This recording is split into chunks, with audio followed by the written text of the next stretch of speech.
जय हिंद जय भारत। आज जो है बच्चों हम क्या पढ़ने वाले हैं, हम जो पढ़ रहे थे धातुओं का निष्कर्षण पढ़ रहे थे, उसके अंतर्गत हमने जो निम्न अभिक्रियाशील या नीचे वाले जो तत्व थे उनकी निष्कर्षण देख लिया था और निष्कर्षण कैसे करते हैं ये भी हमने समझ लिया था।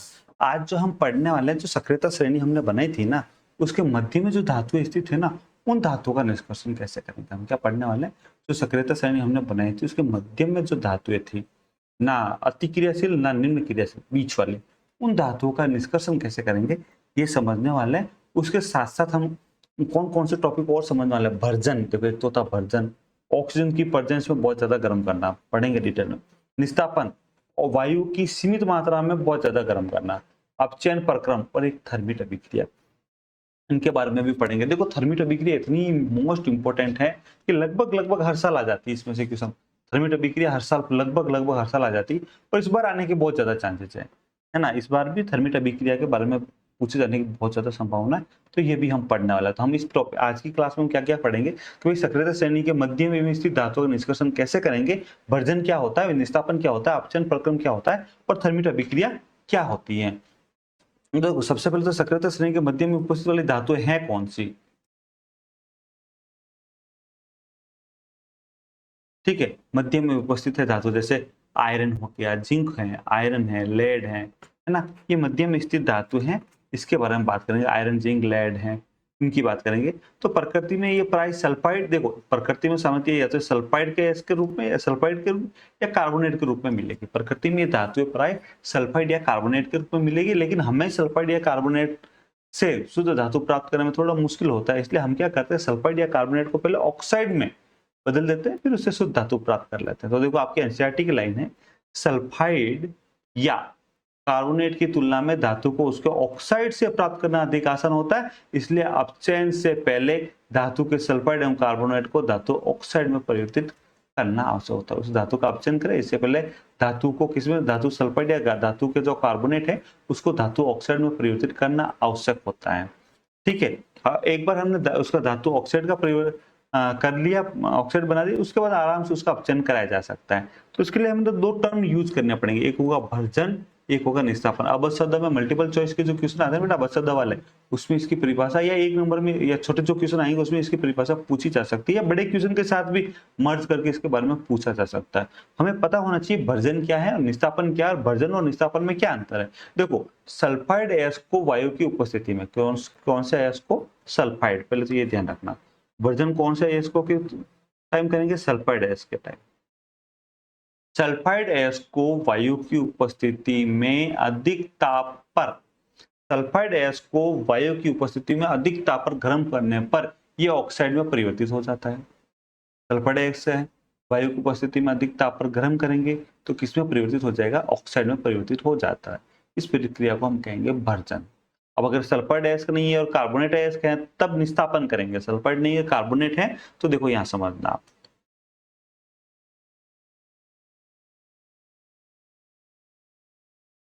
कार्बोनेट अयस्क को, कौन से अयस्क को, कार्बोनेट अयस्क को।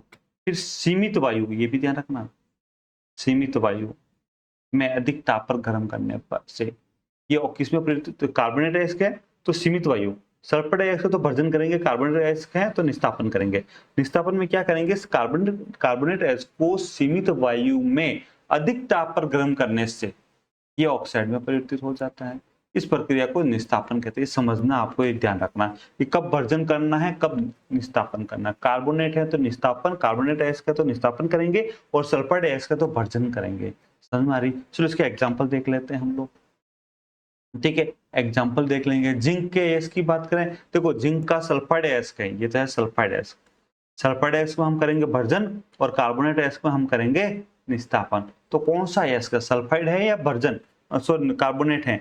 ठीक है, तो वो देखेंगे हम। देखो अभी जस्ट हमने देखा है सल्फाइड एंड कार्बोनेट अयस्क, तो सल्फाइड अयस्क आ गया, तो सल्फाइड अयस्क में क्या हो जाएगा, भर्जन। सल्फाइड अयस्क है तो भर्जन होगा, और कार्बोनेट अयस्क है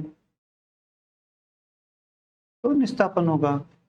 ठीक है, तो भर्जन में क्या है, ऑक्सीजन है। ठीक है, और गर्म किया हमने वायु की, वायु में गर्म किया तो हमारे पास जिंक ऑक्साइड आ गया। यही तो चाहिए था हमें, हमें तो ऑक्साइड ही चाहिए थे ना, आ गया। और निस्तापन में भी हमने इसको गर्म किया तो हमारे पास जिंक ऑक्साइड आ गया। आ गया जिंक ऑक्साइड गर्म किया तो कार्बन डाइऑक्साइड निकल गया निस्तापन में, तो कार्बोनेट अयस्क था तो, और सल्फर अयस्क था तो सल्फर डाइऑक्साइड गैस के रूप में निकल गई। बात समझ में आ रही ना? अब समझो आगे, अब समझना, ठीक है। एक बार हमारे पास ऑक्साइड बन गया, भाई कार्बोनेट था या सल्फाइड अयस्क था हमारे पास, या तो कार्बोनेट अयस्क था या सल्फाइड अयस्क था, हमने उसको एक बार ऑक्साइड अयस्क में परिवर्तित कर दिया। हमने क्या किया, उसको सबसे पहले ऑक्साइड अयस्क में परिवर्तित कर दिया। ऑक्साइड अयस्क में परिवर्तित करने के बाद अब उसका अपचयन करेंगे। देखो हमने ऑक्सीकरण अपचयन अभिक्रिया पढ़ रखी है अध्याय प्रथम, अगर आपने वहां पर नहीं पढ़ा है या आपने वो वाले क्लास नहीं लिए तो हमारे YouTube पे अध्याय फर्स्ट के अंदर ऑक्सीजन अपचयन अभिक्रिया करके वीडियो अवेलेबल है, आप उस वीडियो को दोबारा देख लें, है ना, तो आपको समझ में आ जाएगा कि अपचयन क्या चीज है।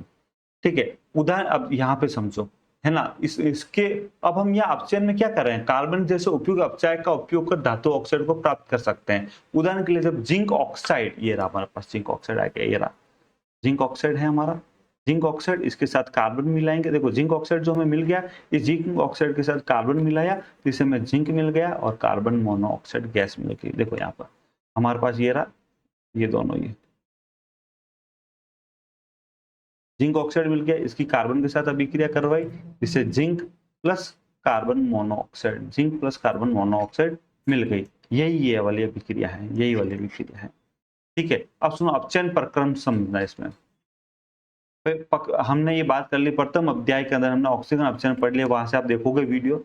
ठीक है, धातुओं को उनके यौगिक से प्राप्त करना भी अपचयन प्रक्रम है। धातुओं को उसके यौगिक से प्राप्त करना भी एक अपचयन प्रक्रम है, ये ध्यान रखना, क्योंकि हमें तो शुद्ध धातु प्राप्त करनी है, तो धातु को उनके यौगिक से प्राप्त करना भी एक अपचयन है। इसके लिए हम या तो कार्बन का उपयोग करते हैं, किसका अभी जैसे अभिक्रिया हम देखा कार्बन, या अत्यधिक क्रियाशील धातुओं का भी उपयोग करते हैं। ध्यान रखना, जरूरी नहीं कि हम कार्बन का उपयोग करें, जो अत्यधिक क्रियाशील धातु है, जो सक्रियता श्रेणी में ऊपर की ओर आ रही है ना, जो सबसे ऊपर की ओर, उनका भी प्रयोग कर सकते हैं, उनका भी प्रयोग कर सकते हैं। तो देखो कार्बन किसमें होगा, जिसमें भी कार्बन, कोयला में भी कार्बन होता है, तो कोयला होता है बेटा उसमें भी कार्बन होता है।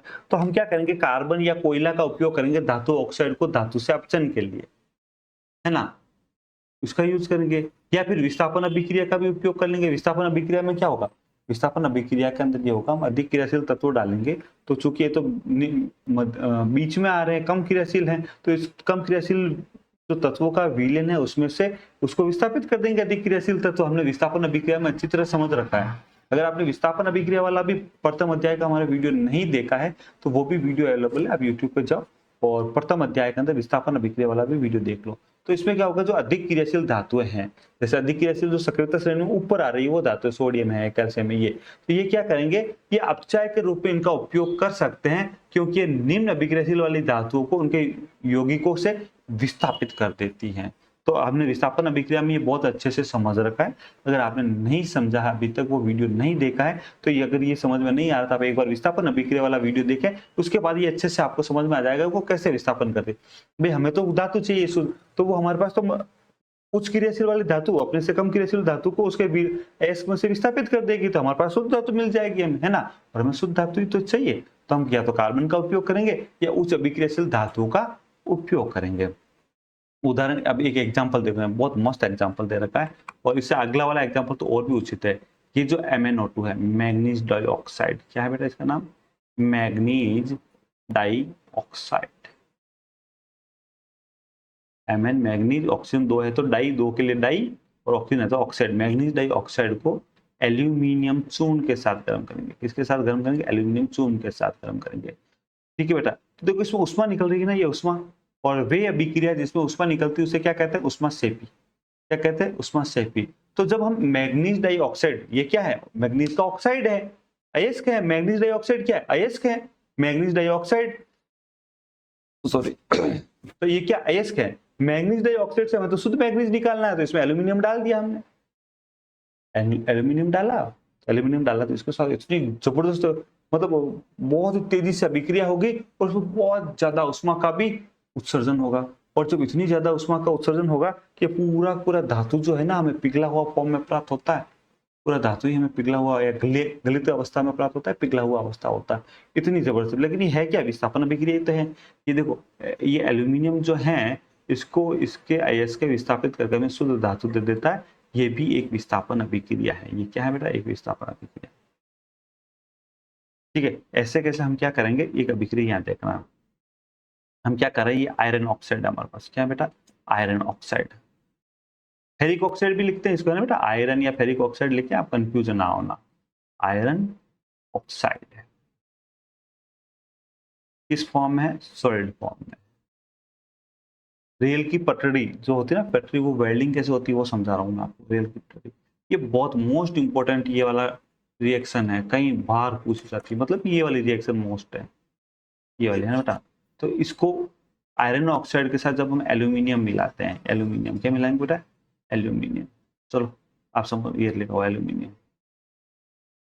एल्यूमिनियम Al, आयरन ऑक्साइड के साथ जब हम एल्यूमिनियम मिलाते हैं तो ये इतनी उष्मा सेपी अभिक्रिया है, तो बहुत ज्यादा गर्म इसमें उष्मा उत्पन्न होगी, जिससे कि पटरी और पुर्जों की जो दरारें हैं, चाहे वो रेलवे पटरी है या कोई पुर्जा, उसके बीच की जो दरारें हैं, वो उतनी ज्यादा इसमें उष्मा उत्पन्न होगी, तो उस दरारों को ये भर देगा, ये उस पर दरारों को ज्वाइंट करवा देगा, है ना बेटा। तो देखो आपकी एनसीईआरटी की लाइन में क्या लिखा हुआ है, आयरन ऑक्साइड के साथ एल्यूमिनियम की अभिक्रिया का उपयोग रेल की पटरी या मशीनी पुर्जों के दरारों को जोड़ने के लिए किया जाता है ना। क्यों, क्योंकि इसमें इतनी ज्यादा उष्मा उत्पन्न होती है कि वो पिघल कर जुड़ जाता है, पिघल कर जुड़ जाता है, और इसी अभिक्रिया को हम क्या कहेंगे, थर्मिट अभिक्रिया कहते हैं। क्या कहते हैं बेटा, थर्मिट अभिक्रिया कहते हैं।